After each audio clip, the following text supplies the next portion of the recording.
right, the next abstract for this session is lessons from a burn mass casualty incident at a single ABA verified burn center. And I believe Dr. Schulman will be presenting. So I know you all want to hear more about AI, so I just thought I'd scrap my talk and talk about AI for 15 more minutes. There will be no mention of AI during this talk. So thanks for the privilege of presenting our experience with this incident we had. So these are my disclosures. So there was a boat explosion on Memorial Day this year, May 26, 2025 in Fort Lauderdale. It was about a 30-foot boat with 14 people on board. 12 of the 14 people were burned. That is an actual picture of the boat explosion. It was caught by surveillance cameras from nearby waterway. And 11 of those 12 burned patients were transported to the Miami Burn Center shortly after the incident. So we all know a mass casualty incident is defined as when the number and severity of casualties, injuries, burns, whatever the insult is, exceeds the capacity of the available resources. And so for your burn center, an MCI might be 3 patients, but 11 patients all at once is a bit of a local MCI for even our burn center, which is done in conjunction with the Ryder Trauma Center, which has amazing facilities. So, you know, most mass casualties you hear about obviously are penetrating or blunt trauma. They're not often burn injuries. So real-world experience with burn mass casualties is obviously much more limited. We in the burn community know that our patients require distinct triage and initial management decisions, making a burn MCI relatively unique. And so we're going to talk about ours.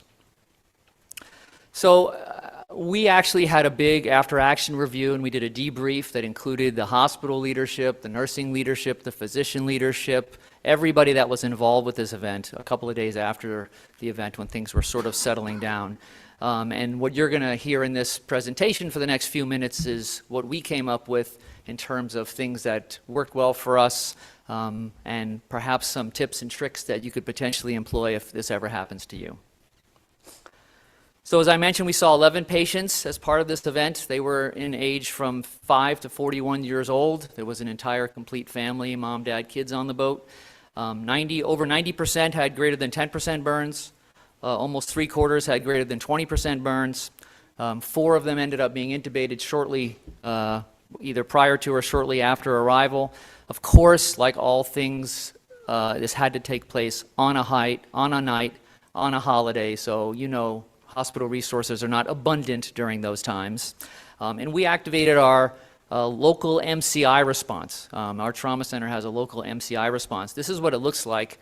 So this gets broken out whenever we think the initial resuscitation area resources that we have, because we have 5 resuscitation bays, 7 observation beds, so we have a lot of resources.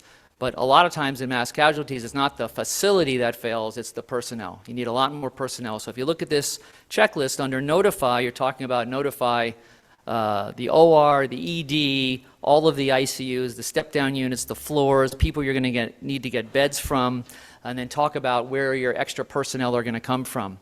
I'm lucky to work in a very large teaching hospital, so we have a lot of physician resident help that was called in to help with this, but this local response is critical. So we had nurses coming down from the floor, nurses coming down from the ICU, but then how do you utilize those nurses that may not be burn nurses? They may not have taken care of burns, so you have to figure that out.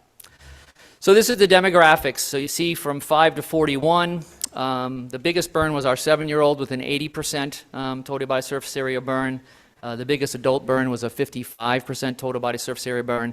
These were all deep second and third degree injuries. All of these patients ended up going to the OR. The ones with the asterisks, 4 of them we were treating with inhalation injuries. So we did a lot of operating in the next few days. So Memorial Day was over, and then Tuesday was Reclamation Day, and then we operated significantly over the next few days. I put this just up to show we did a lot of very large initial debridements. One of the burn attendings who wasn't on service came back on service to help out. And under normal circumstances, depending on the depth of these burns, you might not have enough supplies. And we actually used a PLA skin substitute for this. So there was no cadaver applied. You know, we didn't use any allograft on these, which is a lot of our go-to for the big, deep burns. We wouldn't have had enough in our freezer at that time to do all of this stuff.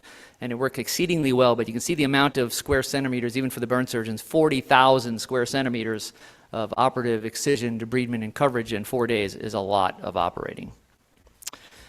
So how did we handle the MCI? So like I mentioned, all in-house surgical trainees were recruited to assist. So we probably had an extra 4 to 5 personnel, but these are interns, right? So they don't know a lot. In addition to that, we had the common things in burns. We had to dress and debride all of these burns. We needed to document all these burns and map all these burns, right? We had to continue to monitor the resuscitation of every single one of these patients while we were dealing with the subsequent patients. And we had to figure out the sequence of events for who's going to get intubated when we're going to do the escharotomies, who's going to go right to the OR, et cetera.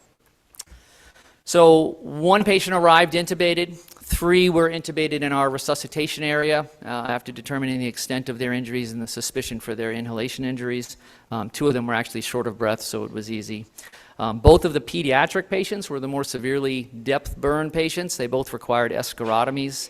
The 80%er was taken to the operating room at 1 or 2 in the morning after things settled down to do his full debridement, and he got 4 extremity escharotomies and a chest escharotomy. The other child we intubated, sedated, and we did his escharotomies in the resuscitation area before he was transferred to the pediatric ICU. So we were pretty proud of our response, and I do want to give a shout out to the first author on this paper. It was Dr. Brianna Colley.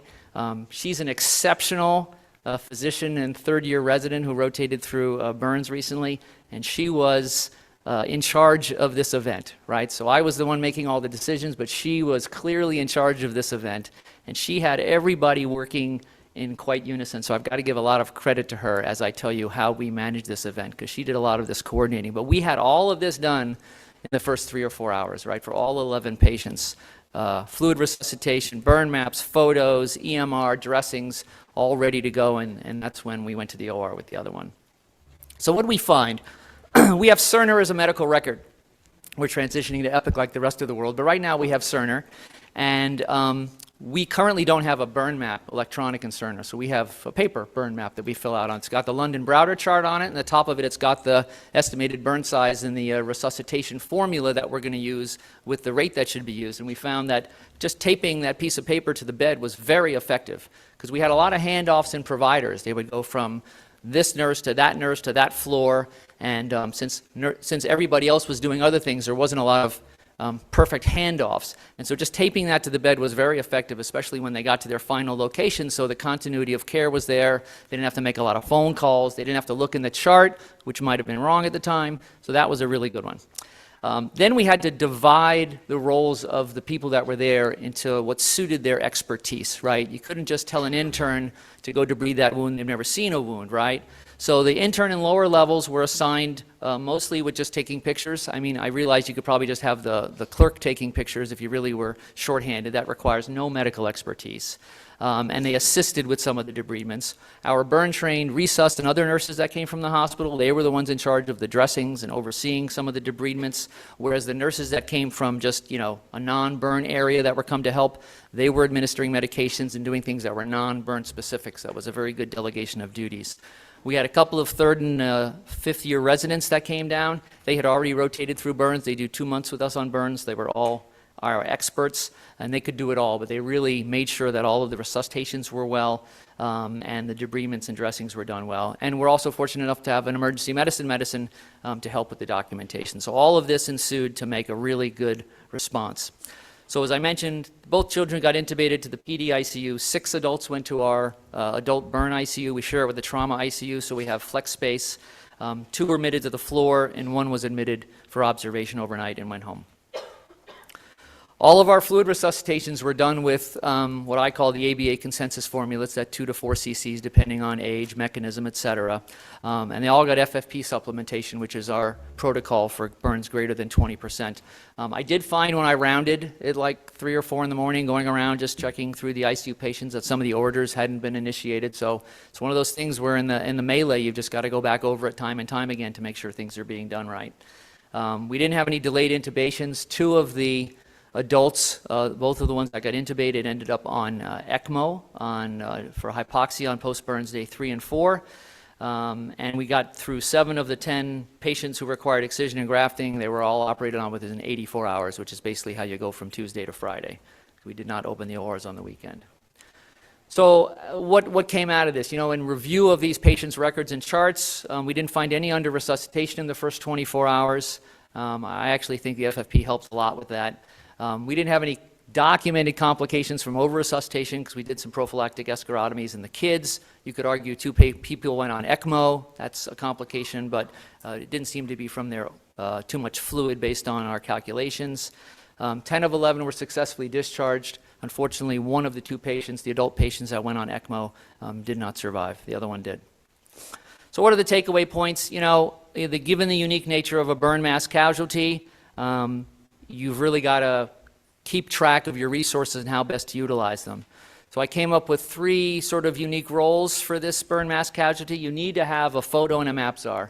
It doesn't really have to be a highly medically trained person, and that person needs to just be taking photos and making sure all the burn maps are filled out and completely documented. It could be a very low-level resource. You need to have a dressing czar, right? That needs to be a senior burn nurse or an APP or a senior level resident that knows how they're supposed to be done and what to get them done. And they need to be going, not doing them themselves, but going and making sure that what was ordered is being carried out effectively.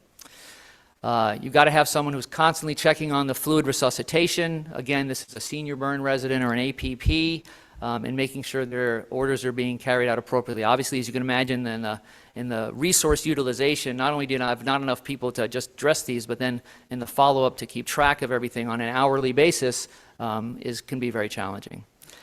So a few final thoughts. We have some experts in my trauma center in international arenas for mass casualties, and they've drilled into my head over and over again because we do a lot of mass casualty drills. The person who's really running it, the attending, cannot actually do anything during the mass casualty. You are simply the decision maker. You go from patient to patient to patient making decisions. You don't stop to do a dressing. You don't stop to intervene in care. Someone else follows you along and do that. So that was very helpful. I just did that for 2 or 3 hours walking around doing all those things before we went to the OR. And obviously, it's really important to learn from this. Maybe you'll take one thing from this. Hopefully you never have to use this in a burn MCI. And then again, use of a skin substitute other than allograft. We have a lot of them out there now. We use the PLA skin substitute. It's very effective. I put it on full thickness burns all the time. And it's very efficient. It goes on quicker. It's easier to apply. And it is in a real burn mass casualty where you might have multiple hospitals doing things and non-burn providers putting things on burn patients. That and the skin substitutes, they go on a lot easier. So just a couple pictures to finish this off. This was our 7-year-old with the 80% TBSA. You can see his escharotomized arms on the left. You can see him in sort of mid-stages of healing in the middle. And you can see him coming back to see us in clinic on the right. Kids heal amazingly. You can see the escharotomy on his right chest healed without us even grafting it. Mom was not a fan of a lot of operations. And here you see his legs. They progressed quite well. Again, he got escharotomies on his legs, which closed by themselves. He got a combination on his torso and arms of skin substitute, autograft, and epidermal autografts. And even spray-on skin cell suspension. I'm trying not to use any brand names here. and this is him, coming back to our clinic, and he's in physical therapy now, doing quite well, very well. This is actually his mom. She was 20% burn that came in. She really was trying to get out of our ICU to go be with him in his ICU, so we treated her again with a skin substitute, and she healed beautifully. This is her arm. It was a little deeper burn you can see on her left upper shoulder, but it all healed extremely well. Please support our mission to improve quality of patient care through education. Join us, follow us, and share this content with family and friends.